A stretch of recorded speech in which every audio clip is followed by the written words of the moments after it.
Pilot of Native Roots Radio presents I'm Awake. I'm here to ask you for your support. Finding honest Native-centered news is not easy, but with your support, we're able to provide accurate information about Standing Rock, Line 3, treaty violations, and COVID-19 in our Native communities. Please visit Native Roots Radio Network on Patreon and donate if you can. That's Native Roots Radio Network on Patreon. Pinigigi, and thank you for your support.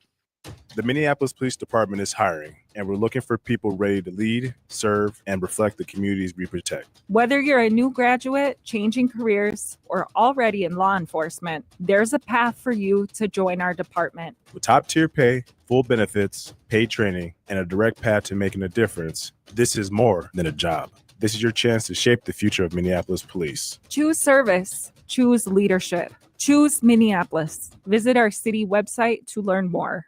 Across Native communities, tradition and connection guide every step. Make voting a tradition, or MVAT, celebrates that spirit, helping generations come together to shape the future of Native communities. MVAT has empowered Native American communities by bringing friends and families together to talk about important issues and sharing helpful information about how and where to vote. By learning from each other and leaning on trusted relationships, MVAT helps Native communities feel confident in voting and making their choices heard. Voting is more than a right. It's a way to protect the needs of your community and have a say in the future.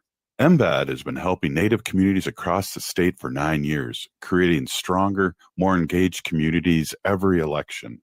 Vote together, stand together. Explore a fact sheet that explains some of the elected offices on the ballot and why they matter to you, your family, and your community at makevotingatradition.org. That's makevotingatradition.org.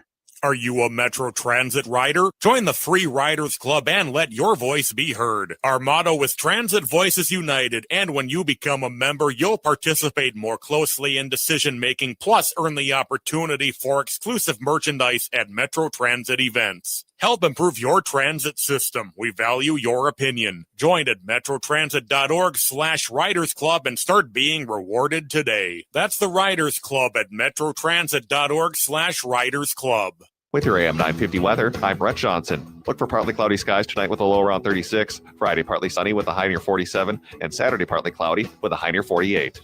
Nightingale offers a warm, inviting atmosphere with a full menu of American classics like the famous Nightingale Burger and Fries, Ginger Tamari Chicken Wings, and Duck Pastrami Reuben. They're open daily from 5 p.m. to 1 a.m. with a full menu available until midnight. Takeout orders also are welcome. Learn more at nightingalempls.com. Portions of Native Roots Radio may be pre-recorded. It's a good day to be indigenous. Get up, stand up. They are going to become more brutal. Couldn't cut, hitting cut again. Because all the hippies were trying to be Indians anyway. They're going to become more repressive because it's a matter of dollars and their illusionary concepts of power. Hey, Victor. We must live in balance with the earth. And also with recent happenings at Wounded Knee. I am awake. Welcome to Native Roots Radio presents I'm Awake, and I'm your host, Wakanja Hade. Hey, Kadagi to all my friends and relatives in 4 directions. You are listening to Native Roots Radio presents I'm Awake, and I'm your host, Robert Pilot. Hey, we discuss local, national, Native news and events, and as you know, Native issues are human issues, and human issues are Native issues. Hey, we're going to have Robert Lilligren on, CEO of Native American Community Development Institute, on in just a few minutes, and then ending the show with Wendy with her sacred animal portion of our show that we really enjoy, and I know people out there in Turtle Island really love it. I want to talk about a couple things going on here. Of course, November 1st, we have the Gathering for Children and Returning Adoptees powwow at the Minneapolis American Indian Center, November 1st. Grand entry 1 and 7. Come on in early and support. Also, November 2nd, I want to talk about Paul Metz' 70th birthday party bash. It's a special concert for AM 950, and it's at 7 p.m. at the Esther House in Minneapolis. For more information, check out AM 950's website. And then also, I want to really, a friend of mine brought this to my attention. I did see this go around Facebook and all the other formats. And what I wanted to do is just talk a little bit about Indigenous Heritage Month here in Madison, Wisconsin. So, all you people that listen to us in Wisconsin on civic media and all the other ways that you listen, Thursday, November 6th, from 5 p.m. to 8 p.m., Madison's Children's Museum at 100 Hamilton Street in Madison, Wisconsin. There's going to be an Indigenous Heritage special from 5 to 8 p.m. And we have one of our relatives, Blue Sky Logan, and his group are going to be talking about things, Ho-Chunk, and he's a craftsman, teacher, speaker, activist, and entertainer and singer. And Shia Scheiber, member of Martin Falls Band of Ojibwe, will also be there presenting. And I just want to give a quick shout out to my buddy Junko, who gave me this information to bring up. Also, before we get Robert Lilligren on, I wanted to say something about what's going on here nationally and, of course, locally too. Uh, I was blessed to be work for our nation and as a legislator for 4 years, and I had a chance to work with this person and admire him prior to his recent presidency of Ho-Chunk Nation. And as you know, that's in Wisconsin, and we're all over Turtle Island too. His name's John Greendeer, and John posted something that I'd like to read, and I'm going to read it. So this was posted today, and John had a heart attack, so there'll be a thing here that he says about dying, that he died, and I just want to preface that right now, and I'm going to read this real quick. This is from John Greendeer, president of Ho-Chunk Nation. They tried removing us to take our traditional homelands for their own.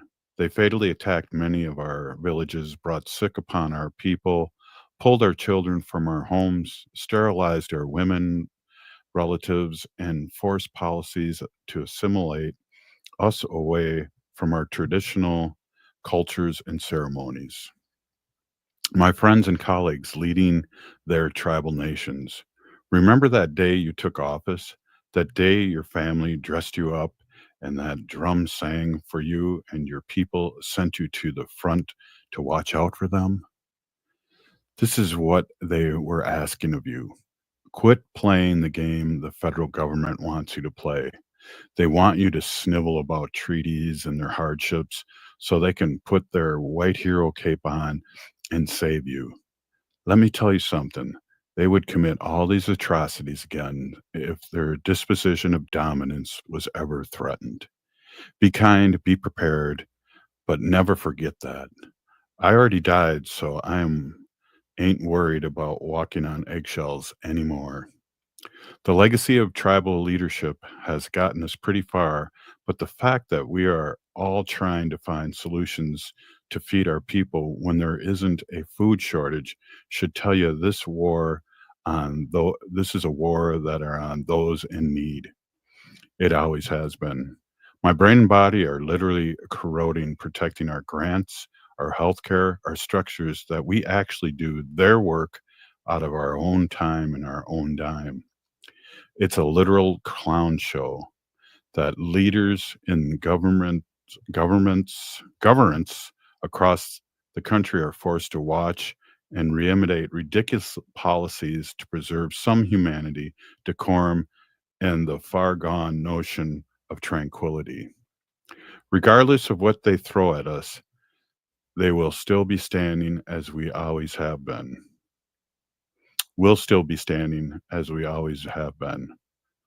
Those who are first affected by food share benefits, hold tight. I called out all our leaders and legislators together, and we should have something to help soon. And for you, the federal government, don't ever tell us what to do if you can't even figure out how to stay open. Our government is working just fine. And that was from our friend and President John Greendeer of the Ho-Chunk Nation. And I just want to say a big Pinigi, thank you so much, John. I really appreciate your leadership, and I really appreciate you talking about this. And um, we have been under attack for 500 years, and we do take care of our people. Through our own means, we have our own, medical, we have our own government, and we're a sovereign nation, like many of the 500 recognized tribes, which we all know that there's more than 500 tribes out there. And so good words from our president of Ho-Chunk Nation, John Greendeer. And I know from my short time as a legislator for Ho-Chunk Nation that there are a lot of great leaders for their people across Turtle Island.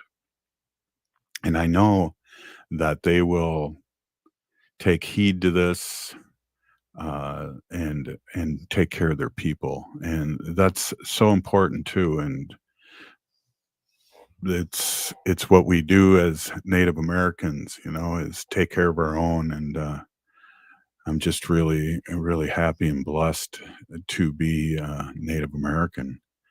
And, we're still here, the resilience, all these things that have kept us alive. I am somebody's dream of 500 years ago, that resilience, that we're still here, and we are the 7th generation, and we need to protect the next 7 generations. And that's what we do as Native people. Of course we have our faults just like any other human, but this is our credo. This is what we live by. I see my grandchildren today, and it's a beautiful thing that we're able to see this day, that we have grandchildren that are thriving, children that are thriving, leaders that are leading, becoming doctors, becoming lawyers, becoming just great people. For all the cards that were up against Native Americans for the past 500 years, we're doing pretty well. And by that text that President John Greendeer sent out all across Turtle Island, it says it all. We have great leaders, and we always have, and I'm just blessed to live in this time and see these great leaders. Hey, up next, we're going to talk to our friend Robert Lilligren. This is Native Roots Radio, and we'll be right back after this short message. Please stay with us.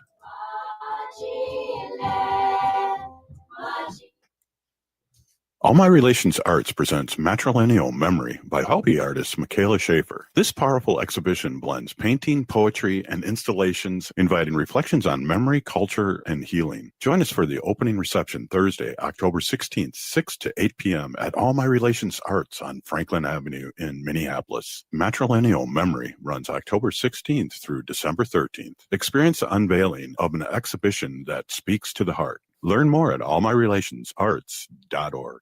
Are you a Metro Transit rider? Join the Free Riders Club and let your voice be heard. Our motto is Transit Voices United, and when you become a member, you'll participate more closely in decision-making, plus earn the opportunity for exclusive merchandise at Metro Transit events. Help improve your transit system. We value your opinion. Join at metrotransit.org/Riders Club and start being rewarded today. That's the Riders Club at metrotransit.org/Riders Club. The city of Minneapolis is now on Native Roots Radio with Minneapolis AIR. AIR stands for American Indian Relations.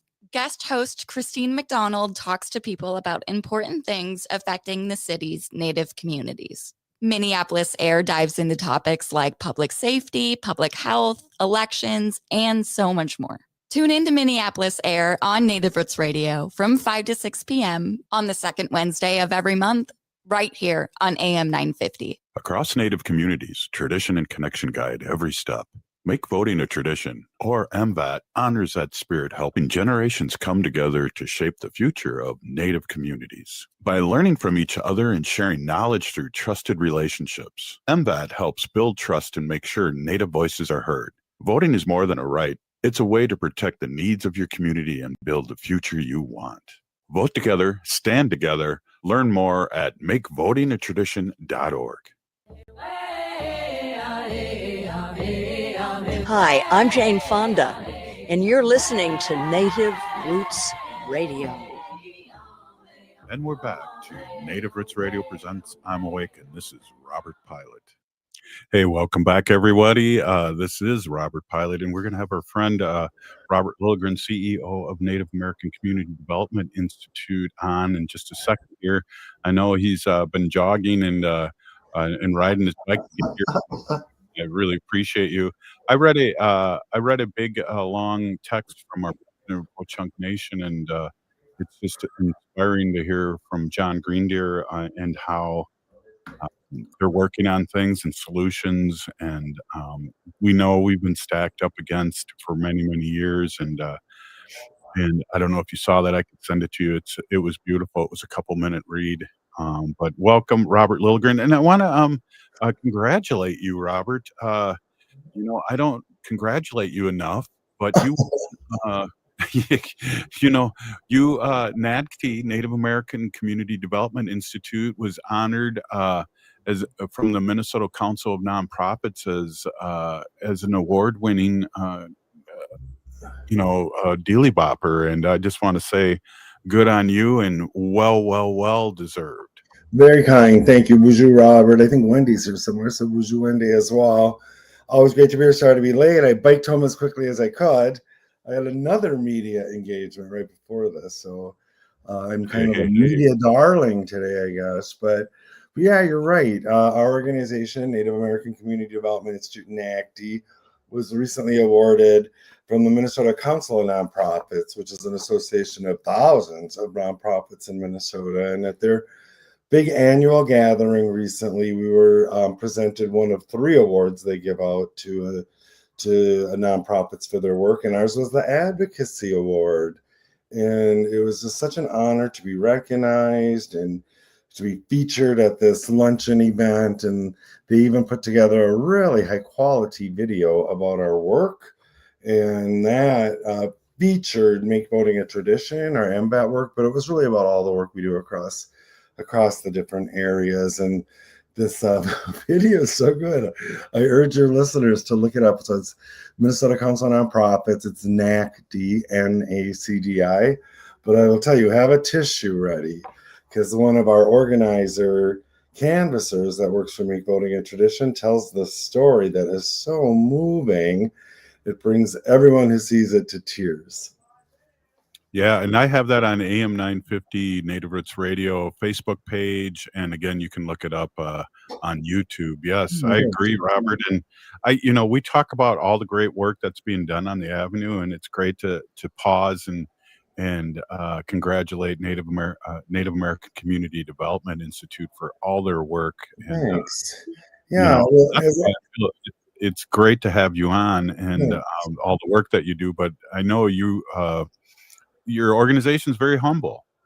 You're very kind, and I appreciate it. And we don't do a lot of the work. We just catalyze it to get done, and we're kind of central to it. And you get a sense of that from the video. And then I got to say a few remarks like the other 2 winning orgs leads did. And I said in my remarks, you do this work, and it's systems change work, and sometimes it's generational work, and you can't tell what kind of progress you're making, and you can't tell if anyone even notices what you're doing. So to receive some recognition like that was really meaningful. And Marcy, who's our organizer canvasser, who tells such a moving story, she talks about how engagement in this work changed her life, and when you're talking systems change, you're really talking about changing one life at a time, right? Wow. Yeah, definitely. And we kind of know about a little of that changing our lives too, because I don't know, were you always thinking back in high school that you were going to be a city council member, and you were going to Brown Institute ready to spin some radio? I was bartending for 17 years, 20 years, 17 of that at the High Regents. I was a little landlord, and I was involved in organizing at the grassroots level, but becoming an elected official or a public official was very accidental. It's funny, I was just talking about this with this reporter right before this, and it was kind of accidental, and I did it to make a point about the injustices that were happening to me, my community, people like me, brown people of lower wealth, and protesting the system against that, and then just how that kind of reverberated out to where I am now. I was always a big volunteer, and I ran for city council back in 2001. I was serving on 8 different sort of community boards and committees and councils, mostly at the grassroots, very, very grassroots. And like any good volunteer, that was all volunteer work, right? And like any good volunteer, my reward for doing a good job was more work, right? So, well, your father must have been really proud, because after he retired from radio, and we like to talk about Chuck Lilligren every once in a while here on Native Roots Radio. I know you're your own person, but he came back into the community and taught language and was a great example to you and your family. Yeah, I'm so proud of him. His work early in language reclamation. He sat at a number of language tables. We lived out in the northern metro, and my mom would make a big kettle of soup, for these language tables. And I found out years later from some of the people who were at those tables that they always thought he made the soup. And I was like, oh, hell no, that was my mom making the soup for y'all. Even today, surprisingly, young people will come up to me and say, I was at language table with your dad, and he was always so generous with his knowledge and so kind and supportive. And some of these are people who are really excelling in the language reclamation movement. But, it makes me very humble.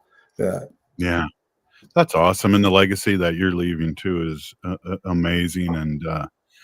And yeah, I don't say this enough, but I just really appreciate you being on the show and sharing yourself, really. It's always a pleasure. I appreciate the opportunity, Robert. Snap. That's all I'm going to say. There's a lot of craziness going on out there, but as our president, I read that thing about President Green Deer of Ho-Chunk Nation before last segment, and there's some amazing things happening here with our leaders. Mm-hmm. About that.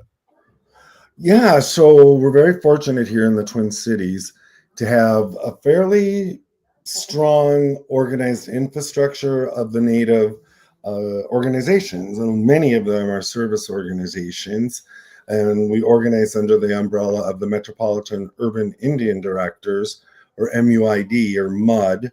And MUD leadership put out the alarm about SNAP benefits ending, or potentially ending, but now it looks like it's pretty much a done deal. And what are we going to do to make sure that our relatives are getting fed? And this conversation is happening in a lot of places, public sector counties here, and how we're trying to make people aware of the resources that are available, and how we can come together and collaborate amongst our organizations to make sure that food remains accessible and secure, to our relatives. And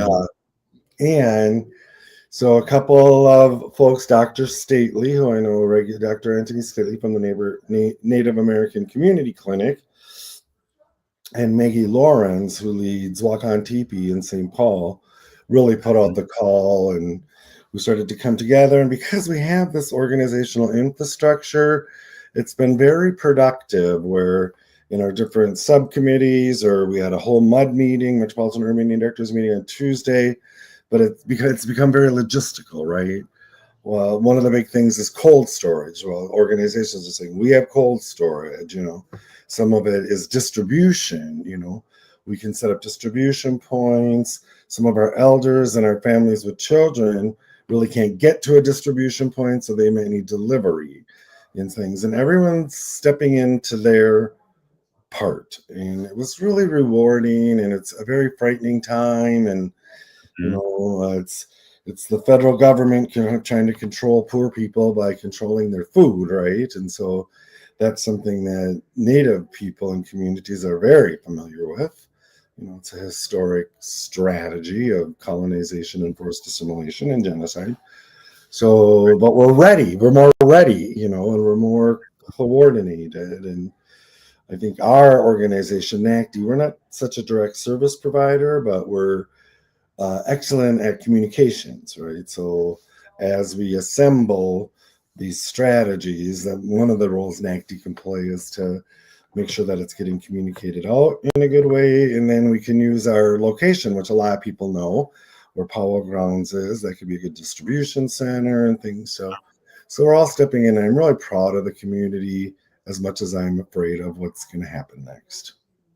Wow, good points. I just reminisce back to when COVID hit and everything was shut down, and the powwow grounds and NACDI really kicked it in. And during George Floyd, I mean, we were down there donating money, Wendy and I, and you guys had it going on. It was amazing. Right. And we turned our art gallery into a pop-up food shelf. It was actually like a grocery store, right? Yeah. And Angel Swan, who still works at NACDI, had never set that up before, but she figured it out. And it was COVID, so we had to have, safe and social distancing going on. Yes. And it looked like a grocery store. It smelled like a grocery store. We took all the art out of our gallery and I stored it right over here in the corner of this room for months. But food access was disrupted for so many of our people during the riots after George Floyd was murdered. So we played our part. Yeah. Hey, we're here with Robert Lilligren, Native American Community Development Institute CEO, and we'll be right back. This is Native Roots Radio. The Minneapolis Police Department is hiring, and we're looking for people ready to lead, serve, and reflect the communities we protect. Whether you're a new graduate, changing careers, or already in law enforcement, there's a path for you to join our department. With top-tier pay, full benefits, paid training, and a direct path to making a difference, this is more than a job. This is your chance to shape the future of Minneapolis police. Choose service. Choose leadership. Choose Minneapolis. Visit our city website to learn more. Across Native communities, tradition and connection guide every step. Make voting a tradition, or MVAT honors that spirit, helping generations come together to shape the future of Native communities. By learning from each other and sharing knowledge through trusted relationships, MVAT helps build trust and make sure Native voices are heard. Voting is more than a right. It's a way to protect the needs of your community and build the future you want. Vote together, stand together, learn more at makevotingatradition.org. Are you a Metro Transit rider? Join the Free Riders Club and let your voice be heard. Our motto is Transit Voices United, and when you become a member, you'll participate more closely in decision-making, plus earn the opportunity for exclusive merchandise at Metro Transit events. Help improve your transit system. We value your opinion. Join at metrotransit.org/Riders Club and start being rewarded today. That's the Riders Club at metrotransit.org/Riders Club. We've all seen the effects of wood smoke pollution this year, so before hosting that backyard bonfire, follow these simple tips to protect yourself, others, and the environment. Remember to give your neighbors a heads up before building a fire so those who find wood smoke bothersome can close their windows. Make sure to never burn wet or recently cut wood, other yard waste, plastic, or garbage. These things can be toxic when burned and create excess smoke. For more tips on how to burn responsibly, visit epa.gov/burnwise. All My Relations Arts presents Matrilineal Memory by hobby artist Michaela Schaefer. This powerful exhibition blends painting, poetry, and installations, inviting reflections on memory, culture, and healing. Join us for the opening reception Thursday, October 16th, 6 to 8 p.m. at All My Relations Arts on Franklin Avenue in Minneapolis. Matrilineal Memory runs October 16th through December 13th. Experience the unveiling of an exhibition that speaks to the heart. Learn more at allmyrelationsarts.org. AM 950, the progressive voice of Minnesota. Minnesotans age 65 plus might qualify for Health Partners Minnesota Senior Health Options. The easy all-in-one plan includes personal support, coverage for medical, prescription drugs, and dental, plus many extra benefits. Eligibility information is available at healthpartners.com/oneplan. Health Partners is a health plan that contracts with both Medicare and the Minnesota Medical Assistance Medicaid program to provide benefits of both programs to enrollees. Enrollment in Health Partners depends on contract renewal. This is Andy Otto, your host of Twin Cities Pride Amplified, inviting you to join us this Saturday at 3 p.m. as the Candid Conversation comes back. And we're talking about the evolution of this very show. So I'm going to sit down with Kelsey Alto and Rena Heisel to talk about how mental health, the Titanic, and ramen might just shape the conversation and the choices we make on our events, and even the direction of this show. That's this Saturday at 3 p.m. right here on AM 950, the progressive voice of Minnesota. With your AM 950 weather, I'm Brett Johnson. Look for partly cloudy skies tonight with a low around 36. Friday, partly sunny with a high near 47. And Saturday, partly cloudy with a high near 48. Paul Metza turned 70, and he's throwing a party for a cause. Join AM 950 Radio this Sunday at 7 o'clock at Astor House in Minneapolis for a night of great music featuring Cats Under the Stars Trio and the Tilttown Titanettes. Celebrate the release of Paul's new Songs of Resistance and Respect. Find the ticket link at am950radio.com. Hi, this is Representative Sharice Davids from Kansas. I'm Ho Chunk, and you're listening to Native Roots Radio. And we're back to Native Roots Radio presents I'm Awake, and this is Robert Pilot. Hey, welcome back, everyone. This is Robert Pilot, and we are here with Robert Lilligren, Native American Community Development Institute, and White Earth citizen, Ojibwe. Hoa, good to see you again, and just a lot going on. We got, I just want to, before I forget, because I know I have a limited time with you tonight, we got an election happening. Very important. All elections are important. Let's talk a little bit about that. It's reverberating here, what's happening in Minneapolis all the way here in St. Paul. And I know Governor or Mayor Carter isn't a sure thing either here in St. Paul. Well, that's what I've heard. And from this side of the river, he looks pretty strong, but I've heard that from a few other people. But yeah, it's a municipal election cycle here through our Make Voting a Tradition that you just spoke so kindly about. We are very involved, and Make Voting a Tradition is more than just about getting people registered to vote and getting them to vote. It's about engagement with our political process, our public officials. It can be kind of a heavy lift or an uphill climb in the Native community when historically we've been so damaged or even excluded from political processes here. And so it's generational work, right? And so here it's a big deal. And during the even year elections, when there's lots of statewide and federal elections, there's a lot of attention that comes to our work and resources that come to our work. But in these odd year elections or op year elections that are just municipal, it's a little harder to generate that interest from statewide and national funders. But what I can tell is different this year, Robert, and I must say it's a little gratifying, is generally in these odd year elections, there's nobody looking to support our work, and it's a bit of a chore to get the funding we need to continue this year-round work. But this year, I can tell that a lot of the sort of players who would normally fund us in even year elections are sticking with us.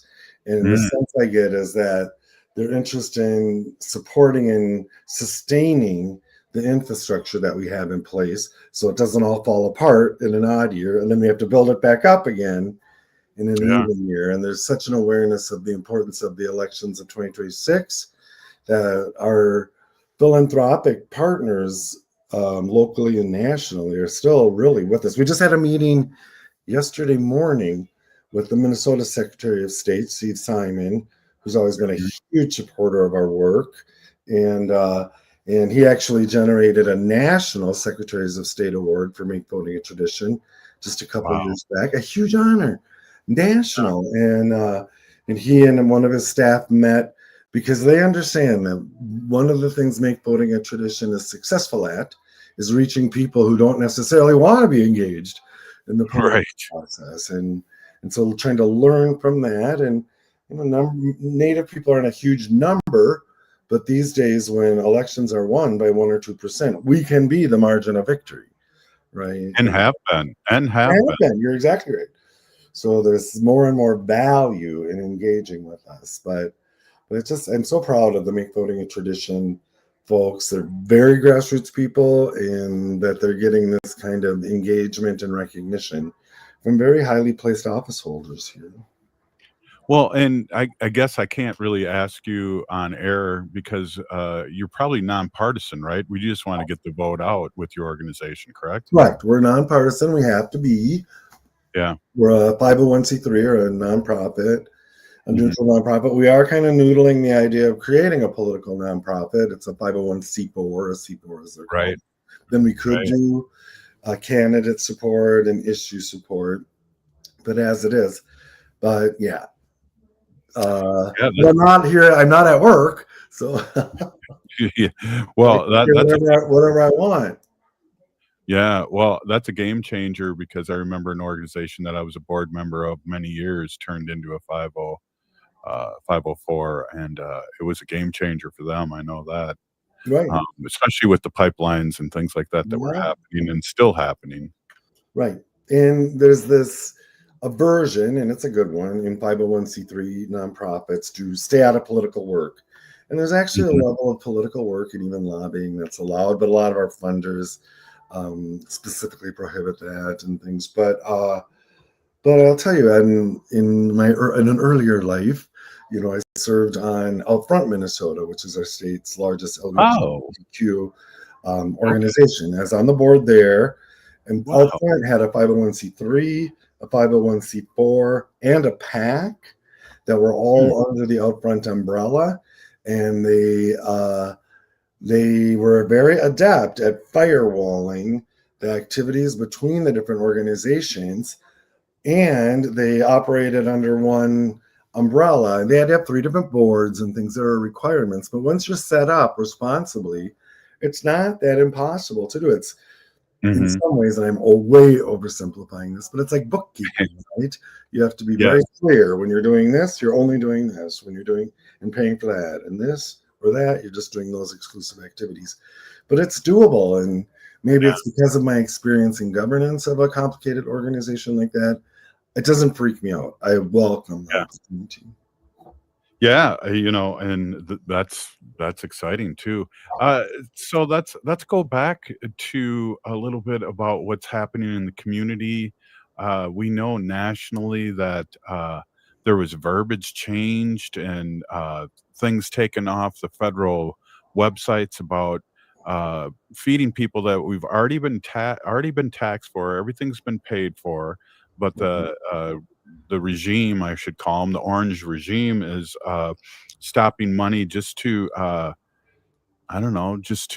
be mean to poor people in the Democratic Party. So it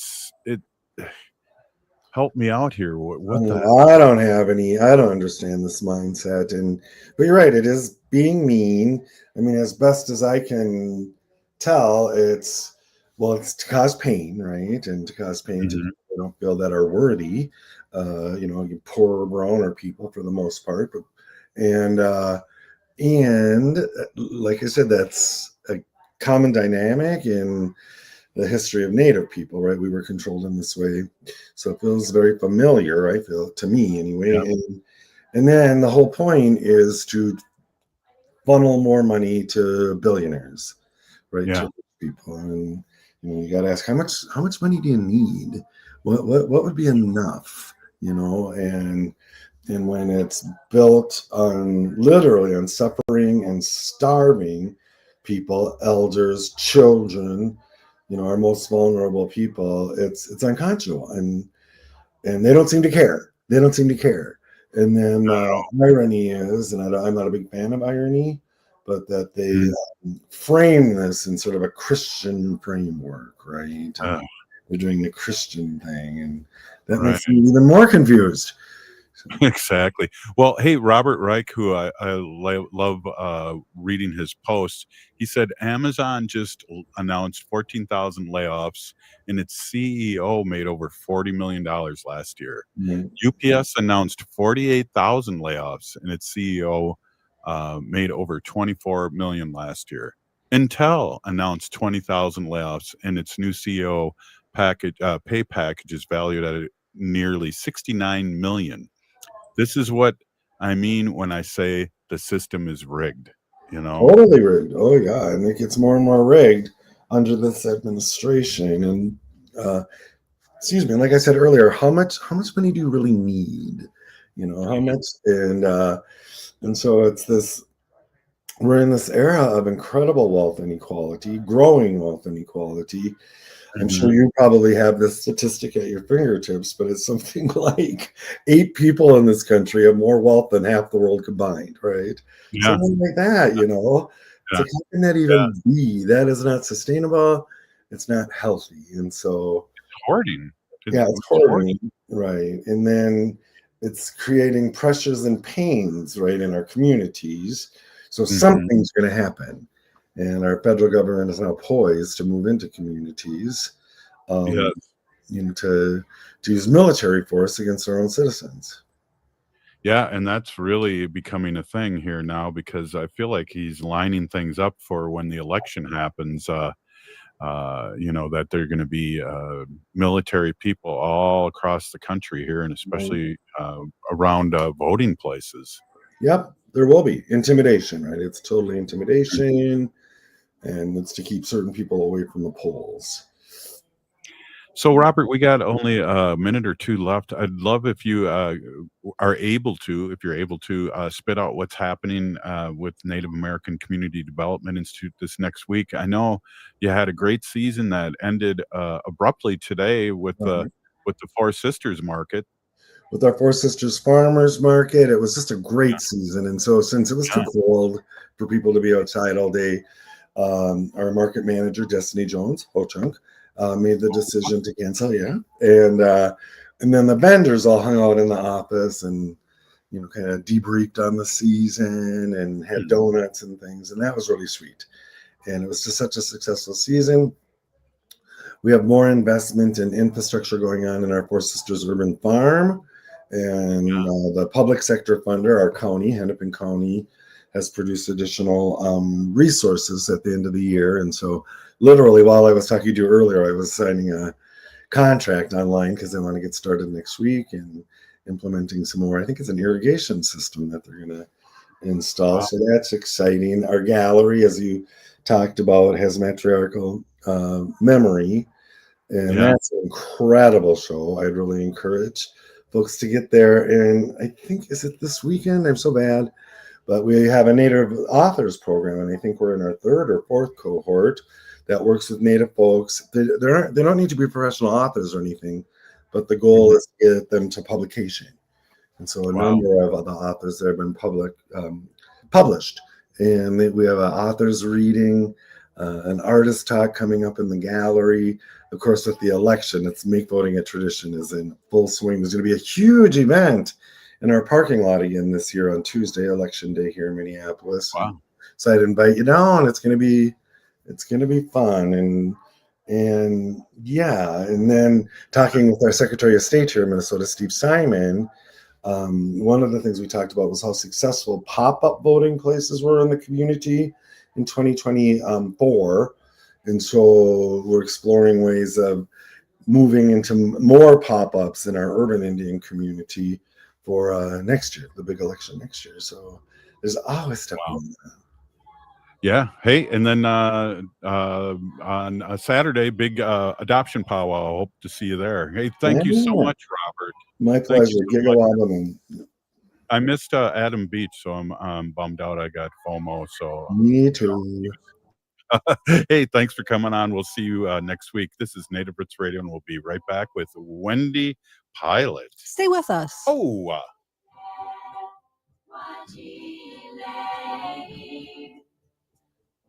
The Minneapolis Police Department is hiring, and we're looking for people ready to lead, serve, and reflect the communities we protect. Whether you're a new graduate, changing careers, or already in law enforcement, there's a path for you to join our department. With top-tier pay, full benefits, paid training, and a direct path to making a difference, this is more than a job. This is your chance to shape the future of Minneapolis police. Choose service. Choose leadership. Choose Minneapolis. Visit our city website to learn more. Discover Matrilineal Memory by hobby artist Michaela Schaefer, now in view at All My Relations Arts in Minneapolis. This evocative exhibition features paintings, poetry, and installations that explore memory and cultural preservation. Don't miss the Artist Talk with Michaela Schaefer on Saturday, November 15th from 2 to 3:30 p.m. at the gallery. Matrilineal Memory is open through December 13th. Experience art that transforms memory into connections and healing. Details at allmyrelationsarts.org. Are you a Metro Transit rider? Join the Free Riders Club and let your voice be heard. Our motto is Transit Voices United, and when you become a member, you'll participate more closely in decision-making, plus earn the opportunity for exclusive merchandise at Metro Transit events. Help improve your transit system. We value your opinion. Join at metrotransit.org/Riders Club and start being rewarded today. That's the Riders Club at metrotransit.org/Riders Club. The city of Minneapolis is now on Native Roots Radio with Minneapolis AIR. AIR stands for American Indian Relations. Guest host Christine McDonald talks to people about important things affecting the city's Native communities. Minneapolis AIR dives into topics like public safety, public health, elections, and so much more. Tune in to Minneapolis AIR on Native Roots Radio from 5 to 6 p.m. on the second Wednesday of every month, right here on AM 950. Oh, this is Dallas Goldtooth, and you're listening to the Native Roots Radio. Hoka, hicha, wecha. Welcome back to Native Roots Radio presents I'm Awake, and this is Robert Pilot.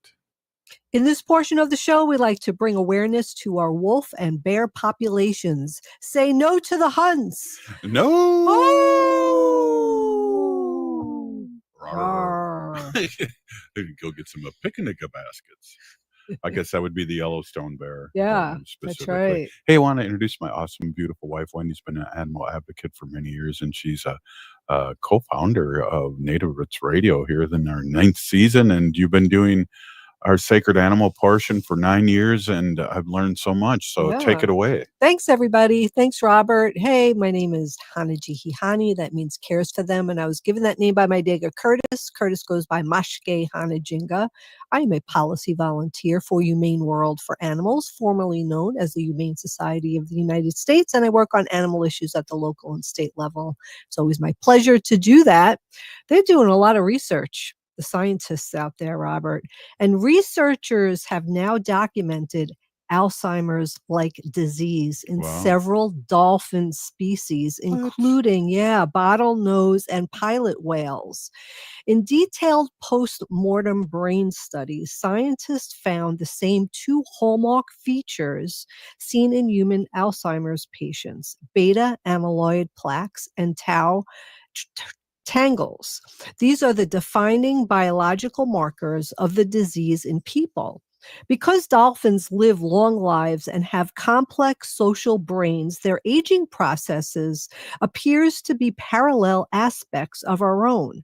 One emerging theory is that older, cognitively impaired dolphins may become disoriented and inadvertently lead their pod towards shore, which could help explain certain mass strandings that have puzzled marine biologists for decades, right? The scientists have found like all these pods of dolphins washed up on the shore, and this may be one of the reasons why. The findings also raise broader questions.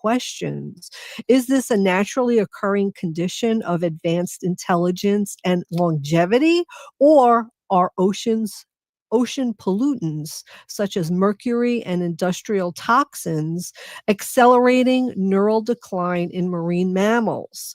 Either way, it suggests that Alzheimer's may not be uniquely human. It may be vulnerability shared by large brain, socially sophisticated mammals, and it offers scientists an unexpected new window into how neurodegeneration begins and processes. Wow, Yeah, Wendy, so what they're going we to be. used to talk about dogs that might have it too. Yeah, they And talk about doggy dementia. right. So yeah, so what they're doing is when they find these pods of dolphins washed up, the leader of the pack, if it has Alzheimer's, they're looking at the brain and it's showing the, biomarkers that are found in humans. Wow. So yeah, we'll see what happens. I mean, the studies could help find ways that could help, humans also, so we'll have to Yeah. figure out what's going on, but it is sad. My own personal theory is that I'm sure it's toxins that's causing the problems. What did they say? Mercury, Yeah. yeah. And remember, as human beings, we used to put mercury in our fillings. Yes. Oh my gosh. You remember that? Yes. I mean, I don't think I had any. I don't have any either. I have some But- old fillings that need to be replaced, but I But don't I'd leave think the Yeah. cabinets open just to get Exactly. you to get mad at me. But I forget sometimes. I know. I forget, Wendy. Well, that's a sad story, but I have 4 Oh. stories that talk about animals finally getting to live free after many, Yes. many years of captivity, and I hope I have enough time to talk Oh, about yeah. all of them, and if not, I'll just bring them back on another show.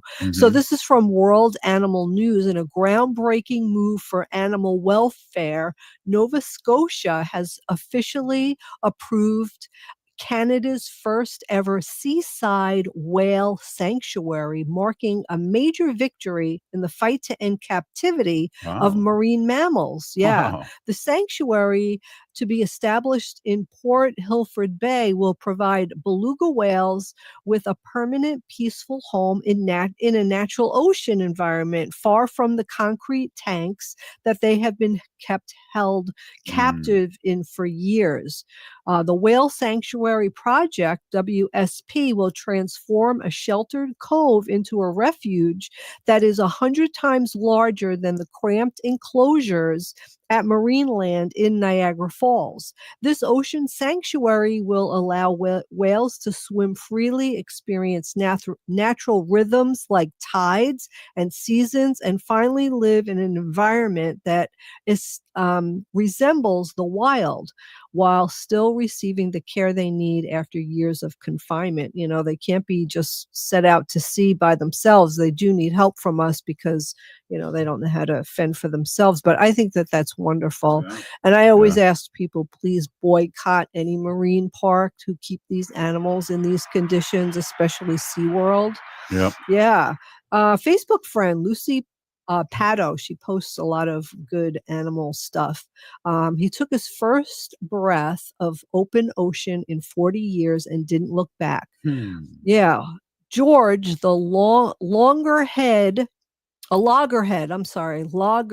had lived most of his life in a tank in Argentina. He learned to swim in circles, eat from a bucket, and look at people through glass. Then came the day the gate opened. On April 11th, 2025, a boat carried him 15 nautical miles off Mar del Plata. Hands steadied his shell.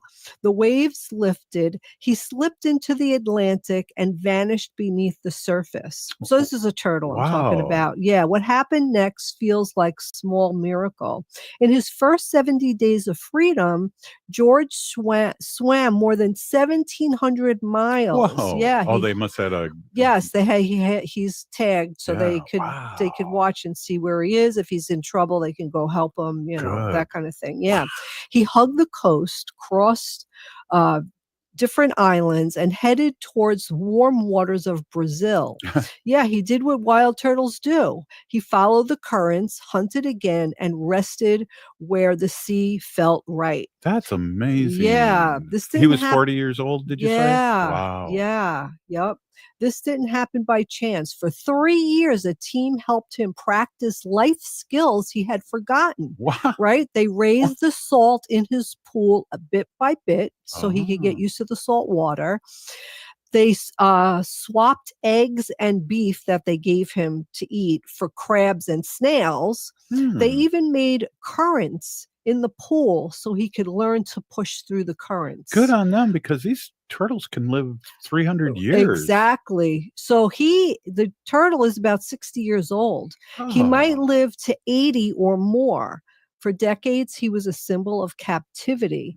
Yeah, now he's a sign that what patient, careful work can do, nature remembers. So he all that stuff is coming back to him. I'm so happy that they took the time to reteach him the skills that he needs to be a wild turtle again. I remember there was a turtle when I was a kid, and again, 64 years old, we'd go to Como Zoo and you could ride him. And he was old, and he was in there. Yeah. I hate that. I know. Yeah, but some nights his tracker pinged from offshore, and some days it was quiet and everybody held their breath, right? So they're watching this tracker that they have. Each signal was a small cheer from the deep. Each mile was proof that freedom can be learned again.